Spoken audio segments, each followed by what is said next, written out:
नमस्कार बच्चों, आप सभी का इस कक्षा में स्वागत है। तो पिछली कक्षा में हमने वाच्य के बारे में पढ़ा था। वाच्य की परिभाषा, वाच्य के प्रकार और उदाहरण देखे थे। और इस कक्षा में हम वाच्य परिवर्तन के बारे में जानेंगे। तो सबसे पहले हम देखते हैं कि वाच्य परिवर्तन हम कितने प्रकार से कर सकते हैं।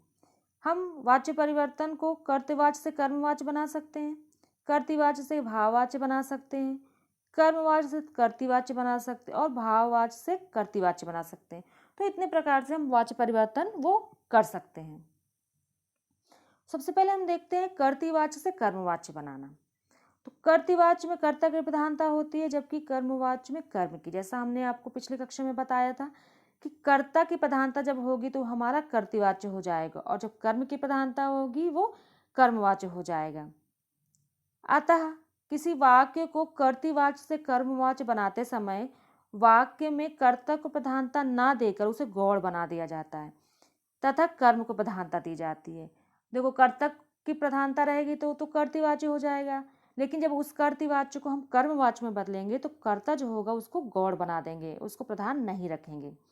कर्ता की गौण स्थिति भी दो प्रकार की होती है। अब जो कर्ता की गौण स्थिति है वो भी हम दो प्रकार से कर सकते हैं। तो आइए हम देखते हैं इसे किस तरह से कर सकते हैं। पहली स्थिति में कर्ता को करण कारक या माध्यम के रूप में प्रयुक्त कर उसके साथ से के द्वारा आदि विभक्तियां लगाई जाती हैं। जैसे राम पत्र लिखेगा, ये हमारा कर्तृवाच्य है। राम जो है पत्र लिखेगा, तो राम हमारा जो कर्ता है वो पत्र लिखेगा। तो यहाँ पे कर्ता के अनुसार हमारी जो क्रिया के लिंग और वचन बदल रहे हैं। और यहाँ इसको हम अगर कर्मवाच्य में बदलेंगे तो राम द्वारा पत्र लिखा जाएगा। अब यहाँ पे हमारा पत्र कर्म हो गया और राम जो है जो कर्ता है हमारा वो गौण हो गया। तो ये इसे कर्मवाच्य में बदल देंगे। दूसरी स्थिति में क्या होता है, दूसरी स्थिति में कर्ता का लोप ही कर दिया जाता है। जो कर्ता होता है, जो कार्य कर रहा है, उसका लोप कर दिया जाता है। जैसे पेड़ लगा दिए गए हैं, पत्र भेज दिया गया है। पेड़ लगा दिए गए हैं अर्थात जो हमारा कार्य है वो तो हो गया है, लेकिन कार्य किसी न किसी ने किया होगा, कोई ना कोई कर्ता होगा इसका। तो वहां पर हमने कर्ता का लोप कर दिया था, हमने कर्ता का प्रयोग यहाँ पर नहीं किया है। पत्र भेज दिया गया, इसी तरह पत्र भेज दिया गया तो पत्र भी किसी न किसी के द्वारा भेजा गया होगा। तो यहाँ पर भी हमने कर्ता का प्रयोग नहीं किया है, कर्ता को जो है वो लोप कर दिया गया है। तो इस तरह से भी हम जो है वाच्य परिवर्तन में कर सकते हैं, कर्ता का लोप भी कर देते हैं। अब देखते हैं कुछ नियम। कर्तवाच्य के वाक्यों को कर्मवाच्य के वाक्यों में बदलने के लिए निम्नलिखित नियमों को ध्यान में रखिए। सबसे पहला, कर्तृवाच्य कर्ता के साथ यदि कोई विभक्ति लगी हो तो उसे हटा दीजिए। जैसे ने विभक्ति का हम प्रयोग करते हैं कर्तृवाच्य में, तो यदि ये विभक्ति लगी हो तो हम उसे हटा देंगे। कर्तवाच्य की क्रिया को सामान्य भूतकाल में बदलिए। जो कर्तवाच्य की क्रिया होगी उसको हम सामान्य भूतकाल में बदल देंगे। इसमें से अथवा के द्वारा का प्रयोग करें। जैसे हमने अभी देखा कि हम करण कारक की जो विभक्ति होती है से उसका प्रयोग करते हैं अथवा के द्वारा का प्रयोग करते हैं। बदले हुए रूप के साथ काल, पुरुष, वचन और लिंग के अनुरूप जाना क्रिया का रूप जोड़ते हैं। जाना क्रिया अर्थात जाएगा, इन क्रियाओं का रूप जोड़ देते हैं। अब हम यहाँ पे कुछ उदाहरण देखते हैं। जैसे रमेश ने कहानी लिखी। अब यहाँ पे देखो विभक्ति का प्रयोग हो गया है, अभी अभी कार्य हुआ है अर्थात कर्ता अभी अभी सक्रिय है। तो रमेश ने कहानी लिखी, यहाँ पे जो है रमेश वो हमारा कर्ता है, उसने कहानी लिखी है। तो यहाँ पे हम इसको कर्तृवाच्य में रखेंगे, ने विभक्ति का प्रयोग हुआ है। लेकिन जब इसी वाक्य को हम कर्मवाच्य में बदलेंगे तो कैसे करेंगे, रमेश द्वारा कहानी लिखी गई, अर्थात यहाँ पे हम ने हटाकर द्वारा लगा देंगे। रमेश कहानी लिखेगा। अब यहाँ पे एक और कर्तृवाच्य का उदाहरण दिया गया है, रमेश कहानी लिखेगा। यहाँ रमेश जो हमारा वो कर्ता है। अब इसको कैसे बदलेंगे, रमेश से कहानी लिखी जाएगी। अब यहाँ देखो हमने से विभक्ति का प्रयोग कर दिया, कर्मवाच्य में जब बदला तो हमने से विभक्ति का प्रयोग कर दिया। तो रमेश से कहानी लिखी जाएगी, जो हमारा कर्म है वो रमेश से होगा, रमेश के द्वारा होगा, ऐसे भी हम लिख सकते हैं इसको। तो इस तरह से इन नियमों से हम कर्तृवाच्य को कर्मवाच्य में बदल सकते हैं। अब कुछ विशेष बातें देखते हैं। वाक्य में कर्ता की पहचान करने के लिए कौन किसने लगाकर प्रश्न करें। जब हम किसी वाक्य में यदि हमें कर्ता की पहचान करनी हो तो हम कौन किसने जो है लगाकर उसका प्रयोग कर देंगे। तो जो प्रश्न होगा हमारा, अगर हम कौन किसने लगाकर प्रश्न करेंगे तो जो उत्तर मिलेगा वो हमारा कर्ता हो जाएगा। जैसे रमेश कहानी लिखेगा, तो कौन कहानी लिखेगा? रमेश कहानी लिखेगा। तो हमारा कर्ता पता चल गया। वाक्य में कर्म की पहचान करने के लिए क्या, किसे, किसको लगाकर प्रश्न करें। हमें जो उत्तर मिलेगा वही कर्म होगा। जब किसी वाक्य में हम कर्म की पहचान करना चाहते हैं तो हम क्या, किसे, किसको लगाकर प्रश्न करेंगे, तो हमें उत्तर जो मिलेगा वो हमारा कर्म होगा। जैसे रमेश से कहानी लिखी जाएगी, तो यहाँ पे ये कर्मवाच्य है, तो हम यहाँ पे क्या लगाएंगे? रमेश से क्या लिखी जाएगी? कहानी। तो हमारे कर्म की पहचान हो जाती है। तो इस तरह इन बातों का भी हम अगर ध्यान रखेंगे तो हम कर्ता और कर्म की पहचान आसानी से कर सकते हैं। अब हम कुछ उदाहरण देखते हैं। कलाकार मूर्ति गढ़ता है, यह हमारा कर्मवाच्य को बदलना है। इसमें कलाकार मूर्ति गढ़ता, ये कर्तवाच्य का उदाहरण है और इसे हमें कर्मवाच्य में बदलना है। तो कैसे करेंगे? कलाकार, यहाँ पे देखो विभक्ति को इसी प्रकार विभक्ति नहीं प्रयोग की गई है, तो इसको हम कर्मवाच्य में बदल देंगे। कलाकार द्वारा मूर्ति गढ़ी जाती है, यहाँ पे हम कर्म की प्रधानता कर देंगे। यहाँ कलाकार जो था वो उसकी प्रधानता थी, अर्थात कर्ता की प्रधानता थी, फिर हम कर्म की प्रधानता कर देंगे, मूर्ति। वह पत्र लिखता है, अब यहाँ पे जो है कर्ता की प्रधानता है, तो अब इसको हम कर्म में कैसे बदलेंगे? उसके द्वारा पत्र लिखा जाता है ना। यहाँ पे हमने कर्म को प्रधान कर दिया। प्रशांत ने पुस्तक पढ़ी, यहाँ पे ने विभक्ति का प्रयोग हुआ है कर्तवाच्य में। अब इसे हम कर्मवाच्य में बदलेंगे तो क्या करेंगे? प्रशांत द्वारा पुस्तक पढ़ी गई, यहाँ पे हमने द्वारा का प्रयोग कर दिया। दादी कहानी सुनाएगी, यहाँ पे जो है दादी हमारी कर्ता है और इसको हम कर्मवाच्य में बदलेंगे तो कैसे करेंगे? दादी द्वारा कहानी सुनाई जाएगी। पुलिस ने अपराधी को पकड़ा, पुलिस ने, यहाँ पे ने विभक्ति का प्रयोग किया गया है, कर्तवाच्य है। अब इसे हम कैसे बदलेंगे? पुलिस द्वारा अपराधी को पकड़ा गया, अर्थात यहाँ हमने द्वारा का प्रयोग कर दिया, तो यह हमारा कर्मवाच्य हो गया। तो इस तरह से हम कर्तवाच्य को कर्मवाच्य में बदल सकते हैं। अब हम देखते हैं कर्तवाच्य से भाववाच्य बनाना। देखो कर्तवाच्य जो होता है वो सकर्मक अकर्मक दोनों क्रियाओं से बन सकता है, भाववाच्य जो है वो सिर्फ अकर्मक क्रियाओं का होता है। तो यहाँ पे हम कर्तवाच्य से भाववाच्य कैसे बनाएंगे? कर्तवाच्य में क्रिया कर्ता के अनुसार प्रयुक्त होती है, जबकि भाववाच्य में क्रिया न कर्ता के अनुसार होती है न कर्म के अनुसार, बल्कि वह असमर्थता के भाव के अनुसार होती है, अर्थात क्रिया का भाव जो होता है वही मुख्य होता है। अतः कर्तवाच्य से भाववाच्य बनाते समय कर्ता के साथ से लगाया जाता है या कर्ता का उल्लेख ही नहीं होता है, किंतु कर्ता के उल्लेख ना होने की स्थिति तब होती है जब मूल कर्ता सामान्य लोग हो। जैसे हमने पिछली कक्षा में देखा कि जब मूल कर्ता सामान्य लोग होते हैं तो वहाँ पे असमर्थता का भाव कई बार नहीं भी होता है। तो इस तरह से हम भाववाच्य का प्रयोग करते हैं। आइए अब देखते हैं कुछ उदाहरण।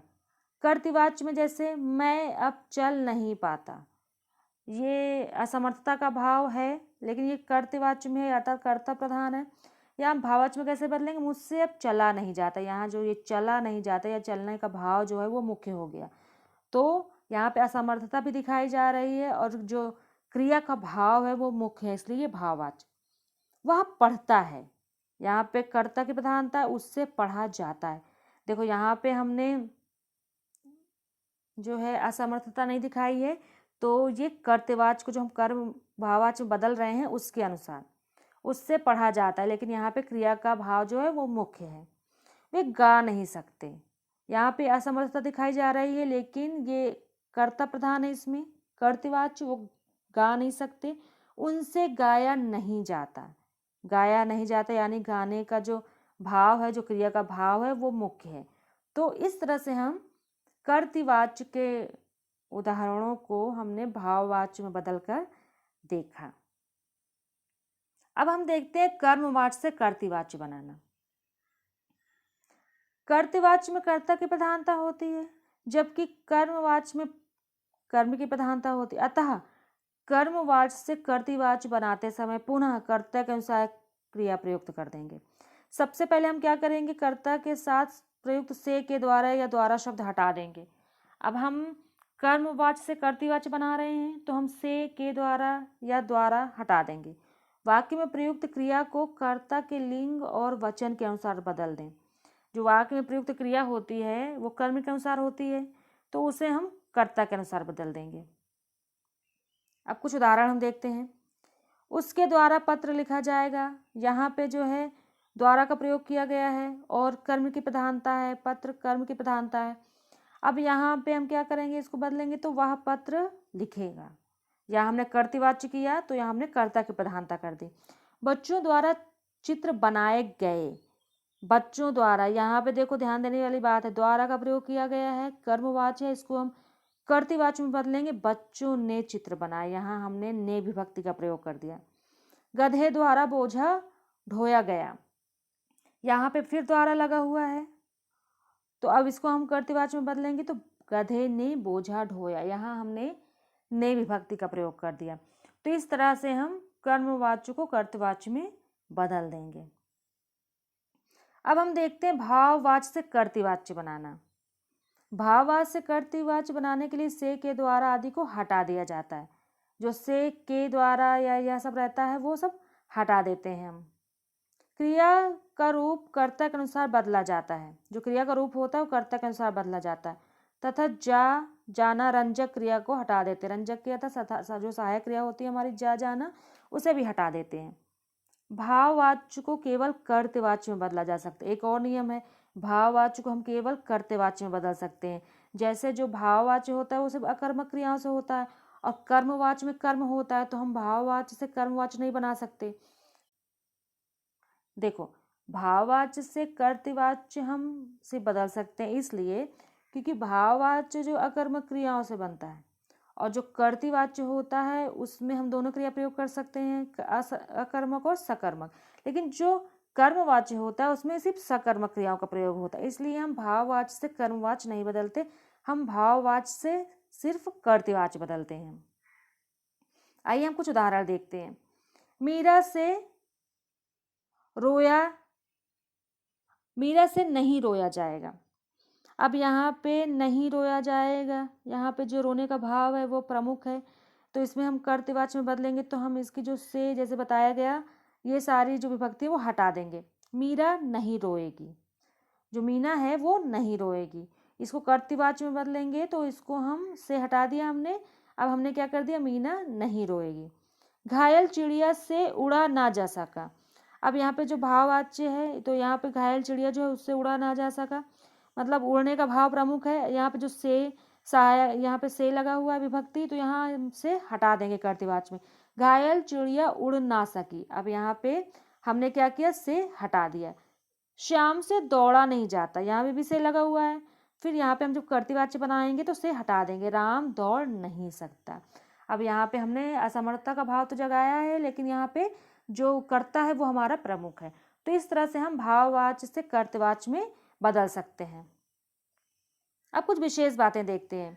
कर्तृवाच्य में क्रिया सकर्मक और अकर्मक दोनों हो सकती है, किंतु कर्मवाच्य में केवल सकर्मक और भाववाच्य में अकर्मक होती है। भाववाच्य में जो है वो अकर्मक होती है सिर्फ, और जो कर्मवाच्य होता है उसमें सकर्मक होती है, क्योंकि कर्मवाच्य में हमारा कर्म जुड़ा होता है।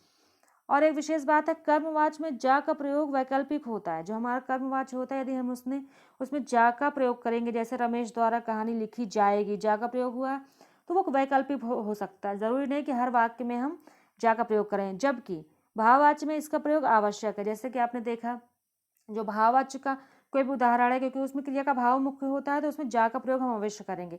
जैसे मीना से चला नहीं जाएगा, मीना से रोया नहीं जाएगा, तो जा का प्रयोग हो रहा है, तो यहाँ जा का प्रयोग भाववाच्य में आवश्यक है, जबकि जा का प्रयोग वैकल्पिक होता है वो कर्मवाच्य में। तो इस तरह से हमने सारे जो वाच्य हैं उनको, उनके परिवर्तन की क्रिया हमने जानी। तो हम इन सब जो हमारे जो वाच्य हैं, जब कोई उदाहरण दिया जाएगा तो उसको उसके अनुसार ही बदलेंगे जिसमें हमें बदलने की बात की जाएगी, उसके सारे नियम हम ध्यान रखेंगे, तो हम कोई भी वाच्य जो है वो आसानी से बदल लेंगे। तो आज की कक्षा आपकी समाप्त होती है और मैं आशा करती हूँ कि आप लोगों को वाच्य अच्छे से समझ में आ गया होगा। तो अब आपसे अगली कक्षा में मिलते हैं, तब तक के लिए धन्यवाद।